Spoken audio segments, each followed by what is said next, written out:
Thinking you can sit at the table when you can't even cook a decent meal? That's naive of you. Eat on the floor. Jessica snapped smugly as she threw the salad I made in my face. Why do I have to put up with this?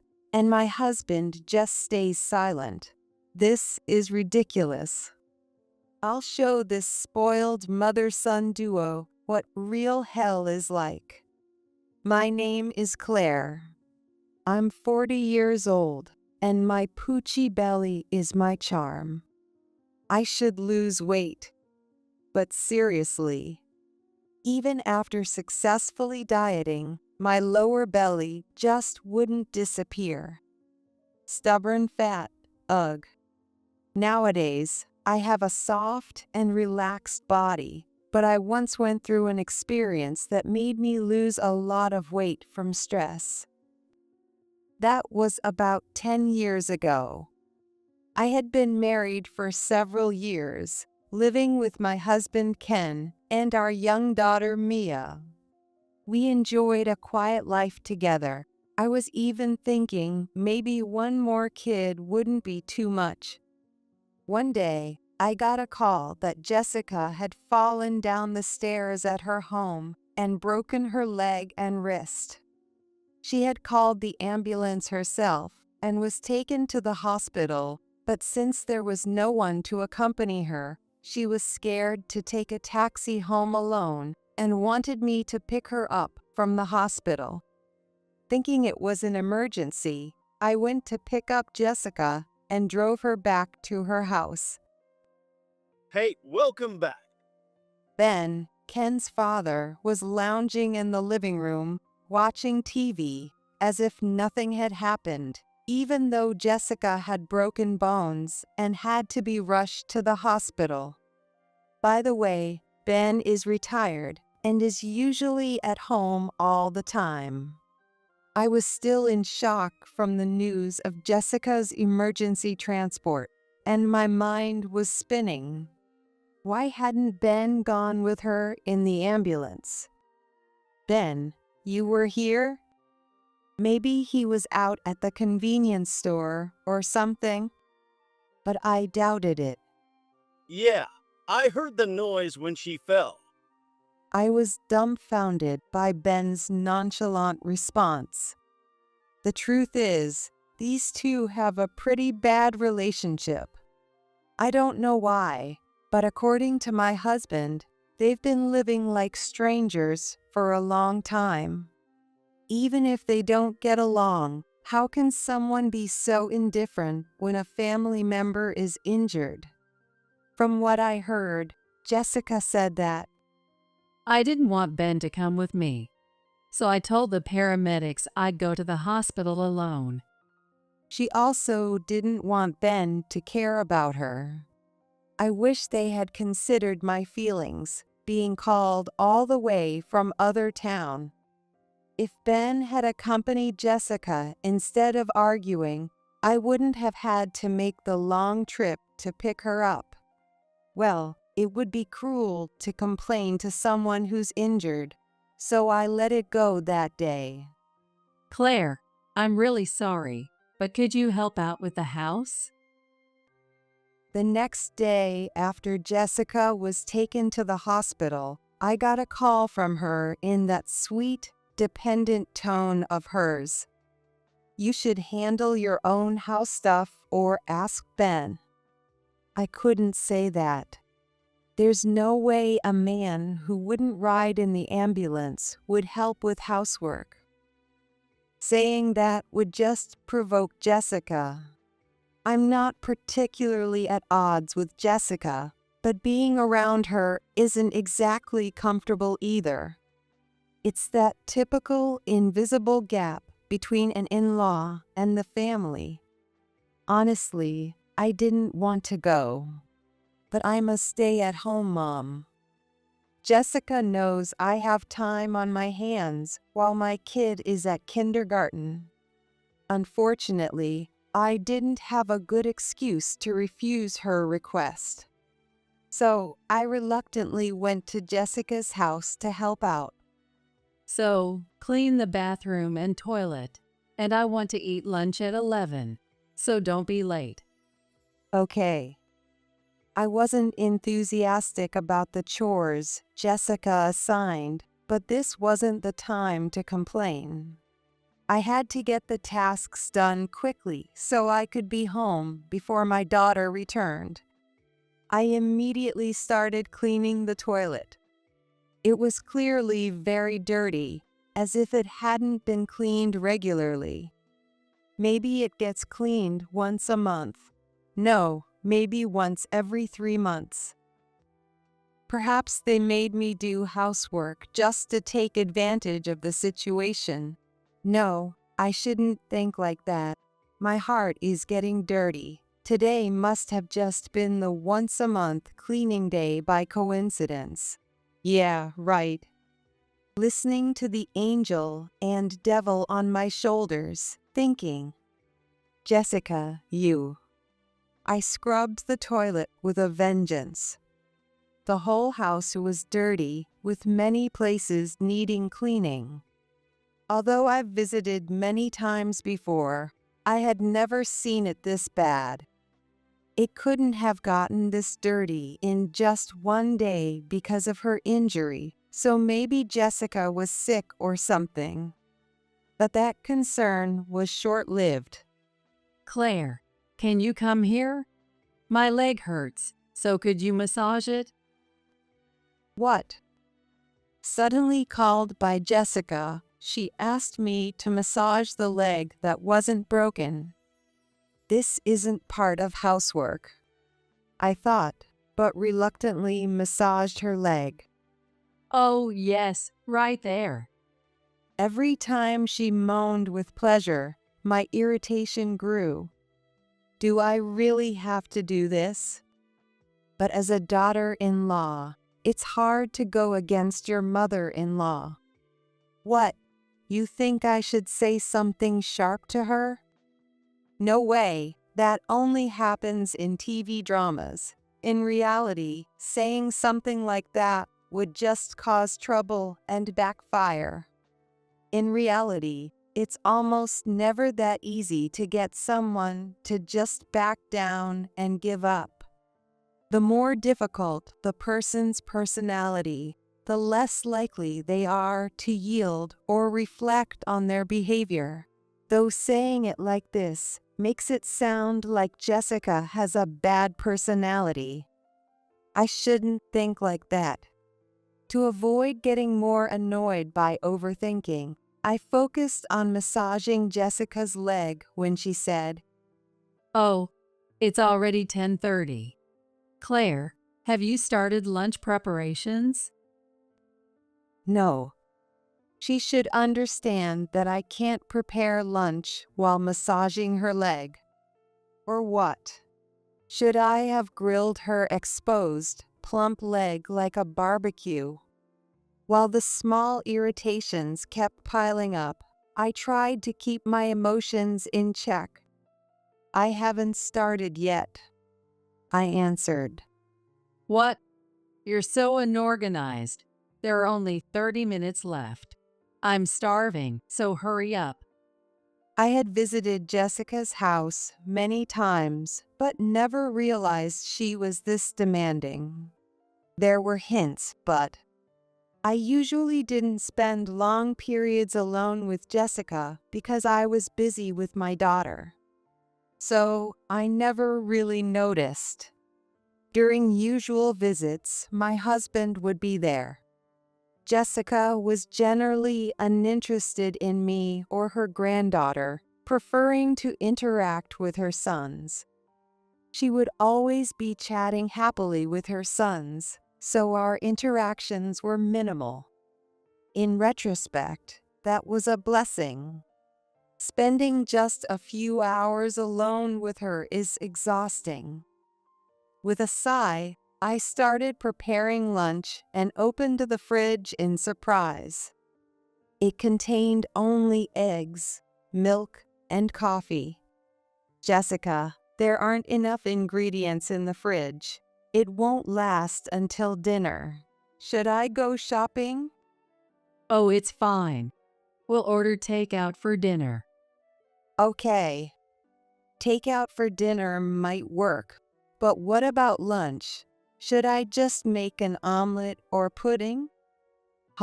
It's really tough to be told to make lunch with so few ingredients. If I went shopping, I'd need to get money, but from Jessica's attitude, it seems she doesn't want me to go shopping. I probably wouldn't get any money. While thinking about what to do, I found some bread in the cupboard. Okay, this might just work.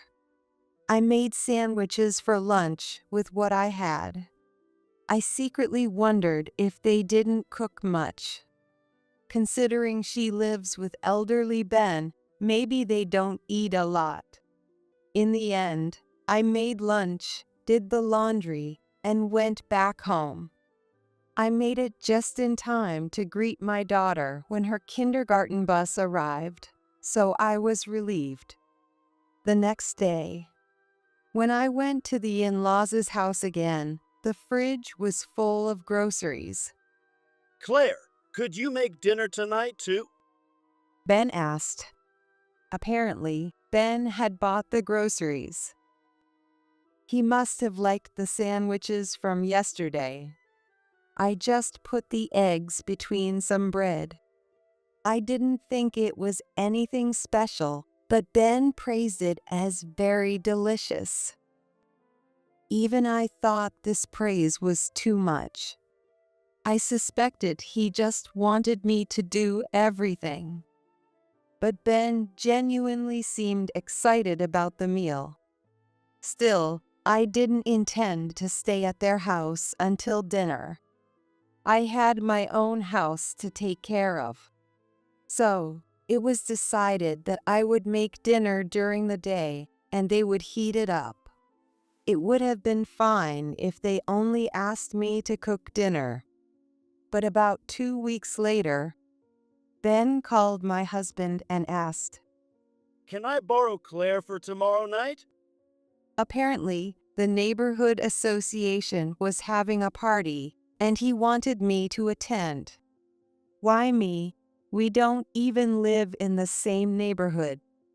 If I were a live-in daughter-in-law, it might make sense, but I only visit from a neighboring city. It's true that lately, while helping out at the in-laws' house, I've gotten to know some of their neighbors. But I didn't think I had built a friendly enough relationship to attend a neighborhood party. I had no desire to go to a party with people I barely knew. I thought my husband would refuse. But my husband said, Sounds fun. I'll let her go. and decided without asking me. Why would you decide that without checking with me first? What? You didn't want to go to the party? But you used to go to parties with your friends a lot. You should relax a bit. I was stunned by my husband's clueless response, as if he hadn't done anything wrong. No, I enjoy parties with friends because we know each other well. But how can I relax at a party in a neighborhood where I don't even live? Well, it's Dad's request, so think of it as doing me a favor. There it is. My husband is very weak when it comes to his father, Ben. Since he was strict while raising him, my husband can't seem to argue with him. I only found this out after we got married and had a child. Ben, who was a teacher until his 30s before quitting for some reason, often commented on how we were raising our child, especially criticizing our slow-developing daughter. Maybe it's because of the food. I can't count how many times he made baseless worries about her diet. Although he often commented, he never really lectured me. His words seemed to come from genuine concern for my daughter, so while it was a bit annoying, I didn't think he was a bad person. The real problem was my husband, who always obeyed Ben without question. Maybe we should give her more brain food. He would try to feed our child mackerel all the time, even though she wasn't even 2 years old. My husband generally seemed competent, but when it came to Ben, he turned into a pushover. I really don't want to go to this party. Without a hint of excitement, the next day arrived. After finishing the chores at my in-laws' house, I went with Ben to the neighborhood party that had nothing to do with me. This is my daughter-in-law, Claire. Ben proudly introduced me to everyone. Being liked as a daughter-in-law is nice, but I wasn't sure how to fit into this setting. However, the neighbors greeted me warmly with comments like, "Oh, I've seen you around lately, and what a beautiful daughter-in-law." So I just smiled and tried to blend in. For someone like me, who doesn't enjoy socializing, this was pure torture. I knew I wouldn't be able to relax. I grumbled in my mind. Claire, pour me a drink. Oh, me too. And me. At Ben's request, the men in the neighborhood all asked for drinks. Why me? I thought, but then I realized most of the participants were men. The women were all over 60. Even though I'm in my 30s, I was by far the youngest there, basically an unpaid waitress. It was infuriating to be treated like this because I'm a woman. But I couldn't refuse, so I went around pouring drinks. As the party got livelier and Ben started to feel the effects of the alcohol, Claire is such a good cook. he put his arm around my shoulder and said. Everyone continued the conversation without finding Ben's actions strange. Is it wrong for me to feel uncomfortable being hugged by my father-in-law? To an outsider, it might have looked like a friendly father-in-law and daughter-in-law. But inside, a growing sense of discomfort spread through me that no one else could notice. Hey, Claire, my glass is empty. Fill it up. You are such a good daughter-in-law. As he got more drunk, Ben's manner of addressing me changed. He started treating me more like a wife than his son's wife. By the end, he was so drunk that I had to support him on my slim shoulders and take him back to his house. Jessica, seeing this, glared at me like a demon and said, "You're late." It was 11 p.m. I had said I'd be late, but I guess this was too late, so I couldn't blame her for being angry. I'm sorry. I apologized, but felt frustrated.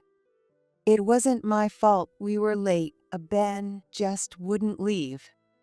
Of course, I didn't say that out loud. What a nice life. Leaving your injured mother-in-law and husband behind to go drinking with someone else's husband. Jessica glared at me. I felt the anger was misdirected. Shouldn't she be mad about the late return? Did you have fun? The neighborhood parties are full of men. You must have loved the attention. No, it wasn't like that. He's never taken me to a party. I guess men always prefer younger women. It doesn't seem to be a misunderstanding. It looks like Jessica is jealous of me and Ben going to the party together. Even though they don't get along, she's jealous now. I couldn't fully accept this theory myself, but it made sense of Jessica's behavior. She said, I must have enjoyed the attention from men, but to me, they're all just old guys. You're very good at ingratiating yourself with men, aren't you, Claire? Jessica spat out, hobbling back to the living room on her crutches. Ugh, this is going to be such a pain. From that point on, Jessica started harassing me more intensely. Your face is so ugly, you should wear a mask while working in the garden. It's embarrassing. And if I didn't catch what she said and asked her to repeat it, You're really stupid. Listen properly the first time. she would scold me. This didn't just happen once or twice, it was constant. Ben, who dragged me to the party, just ignored it all, not even trying to help. He didn't want to get involved with Jessica at all. I had been enduring it, thinking it would only last until Jessica's injury healed, but I couldn't take it anymore. I was called stupid so many times today. Don't you think that's cruel? I vented to my husband while drinking that night. Then, If you hate it so much, then just stop going. he just laughed and said, "Sigh, you're the one who told me to go." When Ben had first invited me to the party, I told my husband, "I want to stop helping at your parents' house altogether." But You know how Dad is. Mom can't do anything by herself with her injury. Please, just bear with it until she's fully recovered. he had begged me repeatedly. At the time, I wasn't on bad terms with Jessica. I was just frustrated with the unreasonable demands. So, wanting to maintain good relations with Jessica, oh well, I guess there's no choice. I reluctantly agreed to my husband's request. But now that Jessica hated me, I had no reason to continue helping at the in-laws' house. And if my husband was going to say things like that, did I even have a reason to stay here at all? My husband might have sensed that I was seriously considering divorce as I glared at him. I'm sorry. I was wrong. Suddenly panicked, he apologized desperately. I didn't realize how much you were holding in. Even if I was joking, I should have read the situation better. If you don't want to go, you don't have to. The cast should be coming off soon, so Mom can manage on her own. In manga, sweat marks would be flying everywhere around my husband's head, but it wasn't funny in real life. I was just angry. Fine, I won't go anymore, I simply answered. So, I stopped going to help at the in-laws' house, but a month later, it was time for the annual long holiday visit to the in-laws. My daughter loved playing in the big park near their house and was already looking forward to the trip. I really don't want to go back there right now. Can't I just stay home? But I was worried about leaving my daughter with my husband. If Ben started commenting on our daughter, my husband wouldn't stand up to him, even if it was an unwelcome instruction for my daughter. As a mother, thinking of my daughter, I decided I had no choice but to go to my in-laws'. There's no way I could say, "We're not going to visit," to a child who's excited about it. Being an adult means not being able to say what you really want to say. Sigh. Welcome, Claire. Ben was the most pleased about my visit. Behind him, Jessica glared at me with disdain. Although my brother-in-law and his wife cheerfully greeted me with, "Long time no see," making the atmosphere light, Jessica's attitude still bothered me. Maybe Jessica actually likes Ben, despite claiming they don't get along. To avoid any misunderstandings, I said, "Hello, Jessica and Ben," and made sure to call Jessica's name first. I wasn't sure it would help, but it was better than doing nothing. During this visit, I planned to clear up any misunderstandings with Jessica. Or so I thought. If Claire is here, I'd love to have her home-cooked meal. What? I was startled by Ben's sudden idea. Jessica glared at me. But my oblivious husband, Sure, since Mom just got her cast off, Claire can cook during our stay. he said, had he forgotten our huge fight from the other day? I wanted to scold him, but seeing my daughter's sparkling eyes, I couldn't say anything. Mommy's cooking. She said, smiling. Okay, fine. I'm weak when it comes to my daughter. So, reluctantly, I agreed to cook dinner. After finishing the meal, I was relaxing when I heard my daughter crying from the bathroom. Rushing to the source of the noise, Why did you throw away Mommy's food? I found my daughter in the kitchen, crying loudly and tugging on Jessica's pants. In the sink, I saw that my cooked dishes had been thrown out. I stood there in shock. My brother-in-law, his wife, and my husband came over, drawn by my daughter's cries. Whoa, Mom, why did you throw away the food?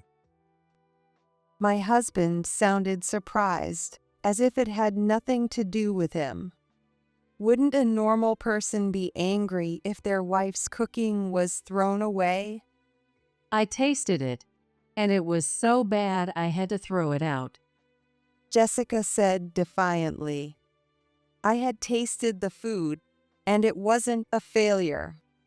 I'm not a great cook, but I've never been told my food was bad in my entire life. It was obvious Jessica was just being spiteful. Don't worry. I anticipated this and ordered high-quality steak for tonight. Jessica smugly raised her nose in triumph. She seemed to enjoy seeing me upset. And my husband, Well, steak sounds good too. he said. Amidst the commotion, only Ben wasn't interested in Jessica and hadn't gathered around. Tonight, we'll have steak. Look forward to it, Mia. So, stop crying. My husband tried to soothe our daughter. Even as he comforted her, his words hit a nerve with me. Sure, he was probably more excited about takeout than my homemade food. But he was the one who told me to cook, so he could at least show some anger. Why is he trying to stay neutral? I clenched my right hand into a fist in frustration. I was just so upset and angry. Yes, Mia, dinner will be great. Oh, Claire, you're not allowed at the table tonight. What? Jessica's words left me speechless. Thinking you can sit at the table when you can't even cook a decent meal? That's naive of you. Eat this instead, on the floor. She threw the only remaining salad right into my face. You have to be kidding me. I was about to grab Jessica by the collar when, Then Mom should eat on the floor too. huh? The surprising words came from my brother-in-law, Jack. Everyone froze, shocked. Even Ben, hearing the commotion, joined us, asking, "What's going on?" But no one answered. Everyone was too focused on what was happening. Jack, what are you talking about? That's not funny. You never joke like this. I'm serious. If a wife who can't cook should eat on the floor, then so should mom. Why are you saying that? Jessica retorted. I was stunned. And I wasn't the only one shocked by Jack's revelation. My husband was too. What are you saying, Jack? Mom can cook. We always ate her food. My husband laughed as if it was a bad joke. But Jack said, No, that was all leftovers from Aunt's place and store-bought food. What? My husband was dumbfounded while Jack sighed. Next to him, my sister-in-law was giving a wry smile. You're much younger than me, so you probably don't remember mom's real cooking. What are you talking about? Mom is a terrible cook. That's why she and Dad have had problems. Isn't that right, Dad? Ben nodded emphatically. No matter how much I tried to teach her, she never got better at cooking, and she wouldn't listen. Eventually, she started saying I was too harsh and that she wasn't at fault. It was tough. Ben sighed. Her food was really bad. Meatloaf that tastes like dessert and curry that always smelled burnt. Jack said, looking distant with a weary expression. His face alone made it clear just how bad Jessica's cooking must have been. They fought a lot. And one day, Mom started bringing home ready-made food. She probably thought it was a punishment for us not to have her cooking, but It was a relief. Jack and Ben nodded in agreement. I noticed that Jessica's face had turned bright red. My husband, who genuinely seemed not to remember. So all the home-cooked meals I thought I was eating were store-bought. He mumbled. not all of them, but most. She did replace the food. So, in that sense, you could call it homemade. Jack said with a laugh, while Jessica looked down, trembling with embarrassment. It seemed everything they said was true. Because store-bought meals didn't offer enough variety, Mom paid our aunt, who loves cooking, for more food. Why go that far? I couldn't help but ask. Because when she started serving store-bought food, we stopped complaining. We didn't say anything, good or bad. Why? If we said it was good, she might get jealous and cook something awful again. If we said it was bad, she might take it as a challenge and cook something even worse.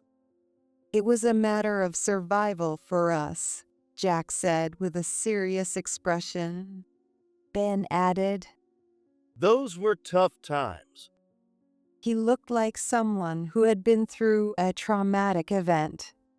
We wanted store-bought food, and Mom wanted us to regret thinking it was better than her cooking. It was a long battle. But store-bought food has its limits. We had fried food several times a week, even though there were no signs of oil being used. That's when Mom turned to our aunt. She started buying home-cooked meals from her. We knew right away, but we're grateful. So we kept quiet and ate. Ken, you were the only one who happily ate it, thinking it was all homemade.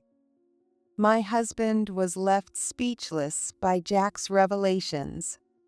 Sometimes, ignorance is bliss.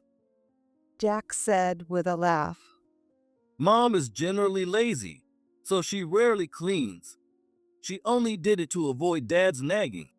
When we visited, the house was a bit cleaner, but lately, she only cleans when we come over.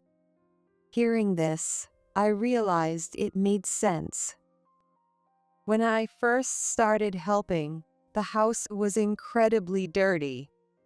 I don't mean to be rude, Ben, but why didn't you divorce Jessica? It might have been an inappropriate question, but I had to know. I asked Dad the same thing. Jack said, reminiscing. Ben replied, Pride. As Jack said, it was a battle. I didn't want to lose. What kind of adults are these? I had hoped he might say he genuinely loved Jessica, but I was left speechless, realizing this was just how some families were. Mom still loves Dad, so she kept doing this to try to make him regret his actions. Oh. Jack's theory made sense to me. Jessica disliked me being favored by Ben because she still loved him. I know it's not my place to say, but I'm Ken's wife. Jessica, it's weird for you to be jealous of me, and Ben, it's unsettling for you to treat me like your wife. Huh?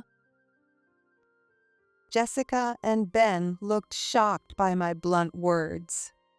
Jessica quickly retorted. I'm not jealous.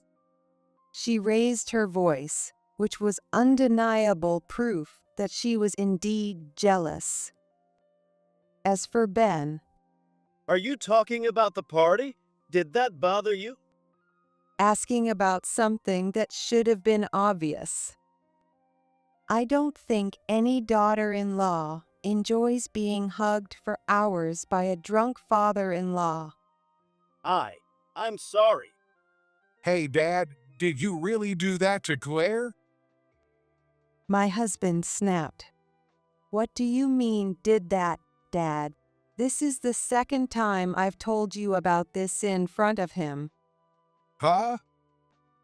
My husband turned pale instantly, and I said, You might think you're on my side, but I don't want a long-term battle with you like Ben and Jessica had. I want a divorce. Why are you bringing up divorce now? This is about Mom throwing away your food. Who was the first to worry about me when Jessica threw salad at my face? Oh, Ha! You were just excited about the steak, weren't you? It was my sister-in-law who handed me a towel, and it was Jack who apologized. You were the only one giddy about the steak, useless husband. My husband paled even more, realizing the truth. Sorry. I should have thought about you first. Shut up. It's too late now. I've put up with enough. I'm definitely getting a divorce, and you better regret it. No. That day, I took my daughter and went back to my parents' house. My daughter, who had been so excited about the visit, was in shock after seeing her mother's food thrown away. I hate Grandma, Dad, and everyone else now. She was angrier than I was. It was almost endearing how she was mad for my sake, but I knew I shouldn't say that. When I explained everything to my parents, they were furious. Why didn't you come back sooner? I wondered the same. I had clung to the idea that divorcing with a child was bad. Both parents need to be together. But it's not that era anymore. With a husband that is unreliable, his presence or absence makes no difference. My parents were very supportive of the divorce, and all that was left was to get my husband to sign. A few months later, despite some resistance from my husband, we were officially divorced. Even though it was a bit of a hassle, it was only because my husband resisted the divorce. He refused to divide the assets or pay child support. He said that if I didn't like it, I could call off the divorce, trying to abandon all his responsibilities. This only made me more determined. In the end, I got a good settlement and child support, so we divorced. I still have contact with my ex-husband because he has to see Mia occasionally, but when Mia sees him, she would get grumpy, so he feels uncomfortable, and their meeting time gets shorter each year. I'll still receive child support for a few more years, so we have to stay in touch, but money ties only last as long as the money does. This connection will end soon. After the divorce, my ex-husband moved in with his parents because his life became tough with all the child support payments. But really, it's because he's lonely. And finally, Ben decided to divorce Jessica. Jessica, at the very last moment, became honest and said, I'll do anything you say. Just don't divorce me. I love you. She clung to Ben, but he pushed her away. After eating my cooking, Ben thought, having a wife who can cook well is great, and decided to start looking for a new partner. The long battle between them seemed to have ended. However, wherever Ben went to any parties to meet a new partner, Jessica showed up too. Is that a coincidence? I don't think so. Jessica has become Ben's stalker. It's terrifying. At parties, they both badmouth each other and leave the matchmaking event. With that kind of behavior, neither will find a new partner, and their battle will continue until they pass away. After my ex-husband's parents sold their house, he lived alone for a while, but Take care of me until the end. Ben pressured him immensely, and my ex-husband ended up doing so. He's in a semi-cohabitation state, looking after Ben. He even pays for Ben's travel expenses to attend matchmaking parties in the countryside. He complained to me, saying, I don't really want to pay, and I borrowed money from my colleagues, but he didn't seem entirely unhappy about it, which is a bit gross. It's time for him to grow up.